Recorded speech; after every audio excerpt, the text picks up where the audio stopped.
to his World Outreach Program. That's and cool. they're Nice. like, "Are you serious?" I'm like, "Yeah, man. I mean, why not? That's what friends do." Right. And so that coming February, my car sponsor, Car Wrap City, who are just like the best people ever. If you need your car wrapped or anything like that, if you want, dude, they'll wrap your toilet. They'll make it. They do coffins. They do. Ugh. I mean, it's awesome what they're able to do with wrapping now. And so I talked to him about the design of the car, and so it starts off at the very front. It's a tribute to one of my heroes, who is Steve McQueen, who I think is one of the manliest actors out there. And it's a tribute to his GT40 from Le Mans, his Gotcha. movie Le Mans. And then it turns into a NASCAR, and then it slowly fades out, and that's where it starts promoting my movie. But it's fun. I mean, I can't run a red light to save. I mean, seriously, Yeah. there's just, it's like, hey, let's put a big bullseye on my car, and let's hope cops don't pull me over thinking that, something's wrong with me. It's got pipes on or anything? Make any noise? No, it's that's good. It's Wow. just, you know what? I didn't go cheesy with it, even though it's cheesy. I think it looks cool. I'd drive it. I mean, it's wrapped head to toe, Wow. but my number has always been 69 ever since Varsity Blues, and even in not another teen movie, my number was 69. So I was like, you know what? I'm destined to always. That's my jersey number. That's cool. So it's going to be my race car number, that kind of thing, And besides, I'm really good at it. Oh, God, I knew he was going to go there. Oh, here we go. And that number is. Hey, listen, man, I spent a long time hanging out with lesbians. I learned a lot. Wow. Well, he didn't tell us how that date ended that he had, so. My number is the number of Ed Tuchal Jones. You know what his number was? 72. Oh, That's 69 with two fingers. this is too much math. I quit. That's 3. Oh. Idiot. Never mind. You're banned from that open mic. I got to quit drinking. I'm not And gonna- education plays a really strong importance in people's lives, people. Yeah, there goes my stand-up. But between the cancer thing and everything, I'm doing a thing for another organization up in Oklahoma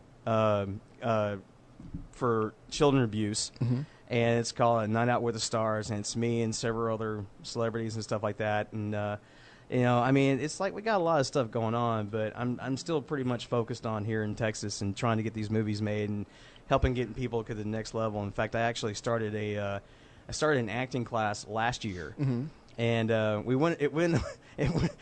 I'd never really thought about teaching, so it's not like I didn't really put a whole lot of thought into the. You didn't have a lesson plan. No. Yeah. I just went off of 28 years of being in front of the camera and knowing, like, if I were to directing you in a film, like how I would teach you, that kind of thing.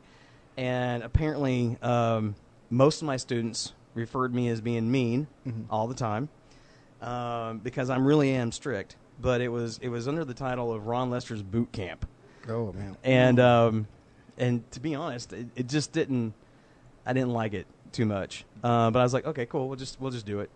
Then we took some time off, and I have new students coming in. And now I'm doing another acting series of classes, and it's going to be called the Actors Institute of Texas. Okay. AIT. And so, like, during the week, we'll have 3-hour classes. Whether it's beginners or advanced, they're both in the same class because I treat everyone to their own personal needs. But twice a month, I'm going to have extreme interactive classes on Saturdays from like 10 to 5.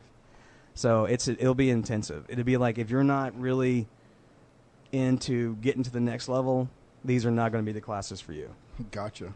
So that's good, man. That shows that you care. I mean, I do. I mean, since I got into Texas, I won't lie. I have met more $30,000 a year millionaires. oh, you went to Westlake. I've met more small fishes in a small pond with big heads who really think that they've experienced what it takes to get to the next level, and they don't. They don't have it. And every time I go, okay, well, if you want to go to L.A., if you want to go to New York, this is what you're going to have to go through to get there, And I'm not lying. The one line that pisses me off the most is when someone turns back around to me and goes, well, that's how we do it in Texas. Yeah, we used to say that about our football team, and that doesn't really work. Yeah. Hey, listen, man. If I could put the playbook up for West Canaan, Texas Coyotes, and I'm pretty sure the Dallas Cowboys can learn something from it, especially the hook and ladder. Since Wow. I mean, I did win the game with the hook and ladder. That's true. That's true. And they don't really have a running back right now. So. Oh snap! Actually, you know what? It's upsetting Or me. coach. No. Now that I'm here in Dallas, it's like I've gotten to know a lot of these guys, and I think they're really. I think every guy on the football team is just really great. Mm-hmm. I enjoy hanging out with them, and like when I do the program and I do the game show and all that kind of stuff. But when I found out my boy Dwayne Harris got transferred, number 17. Yeah. It kind of pissed me off because now I don't have anyone to make fun of that has dreads that long. And I love hanging out with the guy. I mean, like, seriously, you don't even know. Like, we'll go to a bar one night and we'll be kicking it, and I'll be like, going, dude, seriously, you can get tackled. It's legal for them to grab those dreads. Yeah. Every time I see you on Sunday, it's like I feel like your dreads are longer than they were the weekend before. I never understood that. What was the running back's name? Well, where really the hell? good? How are you going to get dreads? You got nothing on your head, man. Yeah, I never understood when white people did it, and I saw that a few times. Really? Oh, yeah. I feel like I'm only one step away from getting dreads. Yeah, you're close, man. Yeah. Dude, right now I think I actually do cornrows. You know what I mean? There you go. You could. I could be like, what was her name? Oh, I hate when I can't think of a name for a joke. I hate this. Bo Derek. Bo Yes. Derek, Oh, 10. wow. 10. Dude, seriously. Run along the 10. beach. 10. Fucking 10. Oh, sorry. I did the F word. But $250. could you imagine me wearing like that gold two-piece bikini? No. With you looking dead in my eyes right now? Probably. Well, you are kind of sexy. Thank you. Thank you. It's the glasses. All right, But y'all I are mean, freaking me out now. We're going to have to ask y'all to step out of the room for a minute. Why are the windows fogging up? I'm Is not that really music? sure. Chemistry, my friend. Chemistry, my friend. Yeah, running along the beach in slow motion. The Pamela Dude, Anderson no one look wants too. to see me run on the beach in slow motion. You know what? I was dating this girl last year summer, and I thought it'd be really, really funny to put her panties on, right? Wow. So Yeah. so I put her panties on, but the only thing is she ended up taking a photo. And I call it the tangerine dream because it was like, the color of the panties were tangerine, But it was like he was covered up, but the boys were kind of hanging on both sides. It was a split decision. I just got a visual too. Oh. I can text you the photo. It's on my phone. Was that your first run in with Better not. TMZ? All I'm saying is, like, when you go down to Mexico and you're Yeah. with the maracas or whatever. That's what it was like me walking across the room. Was your crotch playing La Cucaracha? Dude, I'll tell you right now, my butt cheeks were like going, seriously? Now we're just offended because we're the only parts that's supposed to be split here, And I have an old man ass, It's like I went from being like, I went from being 508 pounds, having a huge ass, I mean, like I got a tattoo when I was 508 pounds, right? Wow. And it was so tiny, and it says your name, okay? But it was so tiny. It was on your ass? It's still on my ass. Sorry. Oh, God, please don't ask him to show it. You got me on that. When you do an ass tattoo, you don't go, can I have a rub on? Especially if you're in West Hollywood. Yeah, I think that's $50. But now it's like, I have no ass because I lost all the weight and I've had, plastic surgery and stuff like that. That I remember after like my second plastic surgery on my butt, the doctor is like going, hey, I just want to let you know I saved your artwork. And I was like, what do you mean saved it? And he's like, well, it's still there. I look in the mirror and it's like the size of Guadalajara, It's I'm going to spit that out.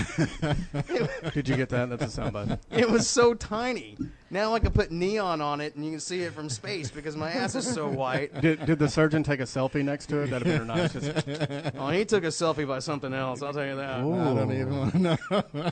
No, but it's so funny. I did this thing for Wounded Warriors at a Comic-Con recently, and back in the day, I could take a quarter, and I could drop it from my neck, and catch it with my butt cheeks, Come on now. like an envelope. It's like a mail slot. Boom. Is that what you did on the set? I was bored. But now it's like I have no ass, and it's like I can drop it, and it's just a. It just it don't even touch. So you're glad you lost the weight, but you're upset that you can't catch the quarter.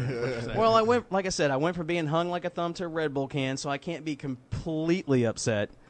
But yeah, I mean, I got to put a wallet in one pocket and my phone in the other if I want to look like I have any kind of like roundness, Were you gonna say something? And if I sit too long, are you kidding me, dude? My hips hurt.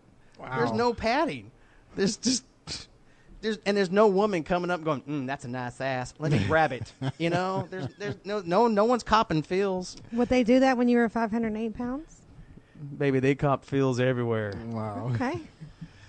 So how much did you spend? 508. 508? 508. What were you in the movie? Close to that? In Varsity Blues, I was between 470 and 480. Mm-hmm. And then when we did my TV show Popular, I maxed out at 508 pounds. Wow. And that's when I had the gastric bypass. And then when we did Not Another Teen Movie, I had gotten down to around 420, 415. And that's another reason why I did Not Another Teen Movie, was because I realized that I'll never be able to play a fat guy in a movie again. Right. And if there was going to be someone who's going to make fun of me from one of my previous movies, it's going to be me. Gotcha. Might as well have fun with it. So, plus I got laid, so it was good. That's always a good reason. No, but I was going to tell you, the funny thing is like going back to that Wounded Warriors thing, they had the best comics from like Marvel and DC and stuff like that. They were doing live drawings of their more famous characters like the Arrow and things like that. And I told them, I said, well, why don't you give me a piece of paper? I can't draw. Draw. I know, right? What was that? I can't draw, but I'll try to do some kind of caricature of me as Billy Bob kind of thing. And I did it. And I get up there and I'm helping with the auction of selling these things off, right? And I tell them, I said, okay, listen, it's like starts off at like $20. 25. And I'm like, all right, if this thing gets $200, I'll strip for everybody in here. And there's like 400 people in the room. Oh my! And I'm not kidding. Instantly, this woman's hand goes up and bids $200 on this crappy drawing that I did of myself. And I was like, what? Crap! She was a cougar. She was a cougar, wasn't she? It's totally. But the only problem is her ex-Special Forces husband was sitting right next to her. And so I'm like going, oh, my God. Well, I'm a man of my word. I do what I say. And I'm definitely someone who supports the troops. So I got to do this, right? So, and it's on YouTube. You can go check it out. Ron Lester at the Comic-Con. You can check this out. I strip tease at a Comic-Con. Are you banned there now, or? Probably. Okay. So, I'm just really glad I had clean underwear on, to be honest, because that's most of the time I go commando. He's like, I made $500 in tips though, so I can't complain. Almost. Oh, shit. I sit there and as I go, I jump off stage and I go. They had a DJ. Mm-hmm. I cannot lie about this. They had a DJ, and as I walk past him, I say, "Dude, give me something I can dance to." Was it Hot for Teacher like in the movie? It was Two Live Crew. Oh, me so horny. Well, of course. And I looked at him. I just looked. I mean, it wasn't like the edited version either. It was like the full blown on. And I'm like going, oh, this can't get any better. So I go up to her, and sure enough, I start like dropping drawers and all that kind of stuff. Wow. I throw a little butt cheek out there as a tease. Next thing you know, I got people walking up around me, and they're like stuffing dollar bills and $20 bills and stuff like that in my underwear as I'm doing this striptease. Somebody's got a backup plan. And it's on the YouTube video. You can totally see it. Wow. And then when the song is done and I'm done sort of stripping, Okay. Sort of. You're switching into your next outfit. You know, well, I had pasties on. Oh. So we're sitting there, Making me sweat. and I'm not kidding. Like a couple people come up and they start helping pull the money out of my underwear, you know, and we start counting it.